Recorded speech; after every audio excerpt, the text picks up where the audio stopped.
Что каждый пятый землянин старше 30 лет постоянно храпит во сне. Я надеюсь, вы проснулись с этим утром не от храпа, у вас хорошее настроение, и все-таки Светлана Слабчук продолжает тему. Заткните уши. В первую ночь после медового месяца молодой муж Николай Шахнович неожиданно проснулся от странных звуков.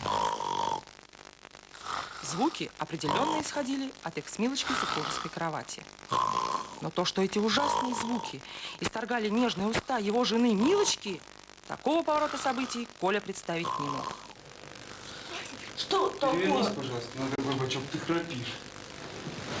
Но повороты на бочок, пихание в ребра и даже придавливание жены подушкой результата не принесли. Атмосфера до того безоблачного семейного счастья накалялась. Конечно, вспомнил Коля. Его дядя жаловался ему как-то. Жена говорит, что я храплю. Но тут храпела сама жена. И еще как.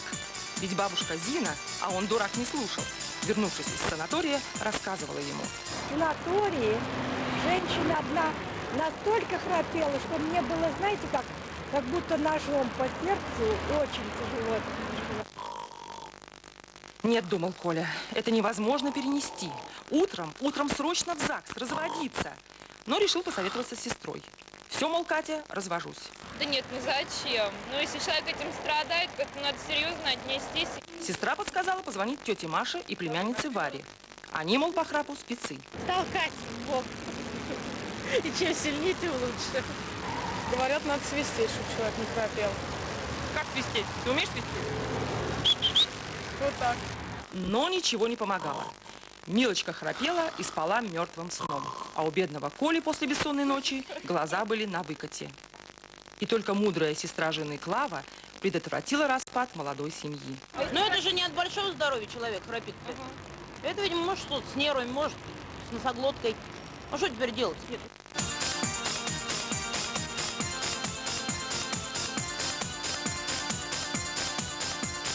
Роман Бузунов, заведующий лабораторией сна клинического санатория Барвиха, ранний гость у нас в программе.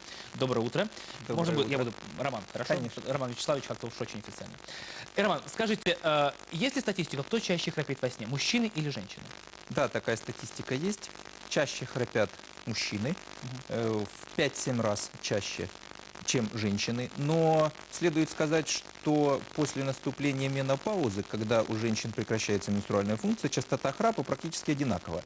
То есть так или иначе женские половые гормоны почему-то женщину защищают.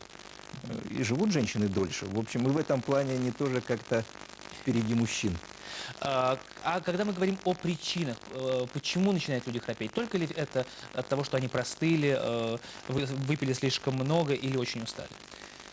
Причин очень много, и они разнообразны. Как правильно заметила, я не помню, жена или, так сказать, там, Дочка, любовница, дочка, да. подруга.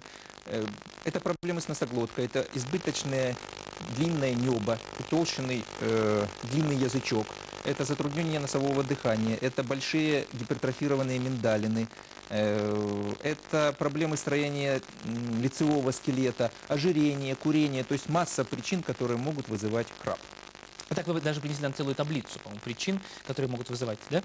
Ну, это не совсем таблица причин. Дело в том, что храп можно расценивать как социальную проблему, которая беспокоит окружающих, и как проблему медицинскую, когда человеку начинает не хватать кислорода ночью. Дело в том, что храп – это признак сужения дыхательных путей и биения их стеночек друг от друга. Но сужение может быть настолько сильным, что человеку начинает не хватать кислорода ночью. И тогда развивается так называемая болезнь остановок дыхания во сне. Ну, наверное, часто люди сталкиваются с соседями, знакомыми, родственниками, которые часто всхрапывают, у них возникают паузы в дыхании. Так вот, если вы обратите внимание, как можно понять, что это болезнь, и обратиться к врачу уже не по социальным мотивам, потому что это проблема со здоровьем? Если мы имеем только первый пункт, то есть остановки дыхания во сне, или любые три из перечисленных, громкий или прерывистый храп, повышенная дневная сонливость, учащенное ночное мочеиспускание, длительное нарушение ночного сна, артериальная гипертония или ожирение, три любых или только первый – это повод обратиться к врачу. И это большая медицинская проблема, которая несет неврологические осложнения и серьезные сердечно-сосудистые осложнения. Я даже слышал, что в Японии это причина для развода. Ну, я думаю, мы недалеко ушли от Японии в этом плане. Правда ли вот в сюжете молодой супруг пихал свою Ниночку в бок, что этого делать нельзя?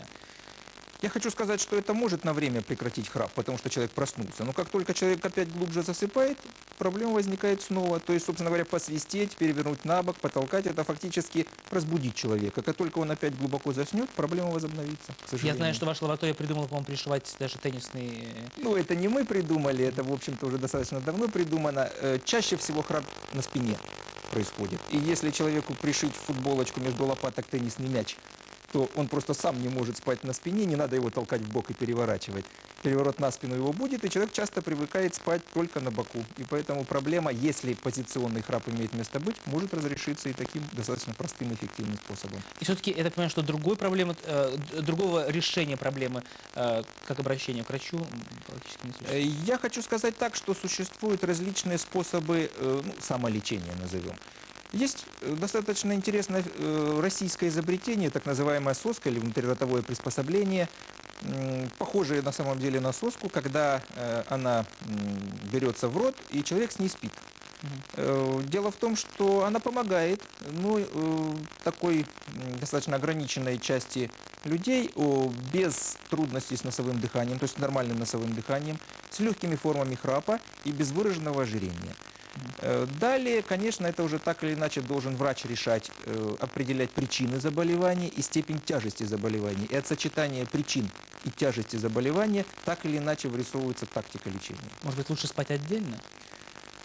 Я хочу сказать, что если храп как звук только расценивать, а не как медицинскую проблему, но это тоже возможный выход. Единственное, что надо как-то это мирно решать, чтобы это не было закатом супружеской жизни. Можно использовать беруши, такая страусиная тактика, но, в общем, неплохо помогает.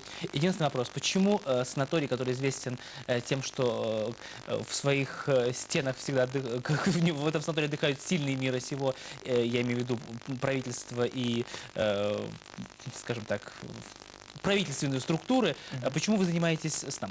То есть там все храпят? Я хочу сказать, что это не только мы занимаемся, и далеко не только мы. В Америке существует более 2000 лабораторий. Они просто поняли, что это проблема очень серьезная медицинская, которая ведет к сердечно-сосудистым осложнениям, к внезапным смертям во сне, к инсультам и инфарктам. Почему мы этим занимаемся? Ну, вообще-то говоря, санаторий Барвиха, он во всех областях достаточно продвинут. И я считаю, что это тоже одна из областей, которые и нам следует заниматься. И, может быть, не только нам, но и всем другим учреждениям отечественного здравоохранения. Но с точки зрения руководящих, так сказать, кадров, сидячий образ жизни способствует тому, что человек набирает массу тела, а ожирение – это один из основных факторов риска храпа и болезни остановок дыхания во сне. Я бы так прокомментировал. Наш режиссер Стас Мунчак говорит, да мне все равно, храпят в правительстве или нет. Реклама должна быть на Первом канале. Роман, спасибо, что пришли. Надеюсь, большинство наших телезрителей спит спокойно. Я тоже так надеюсь. Удачных выходных, рекламных.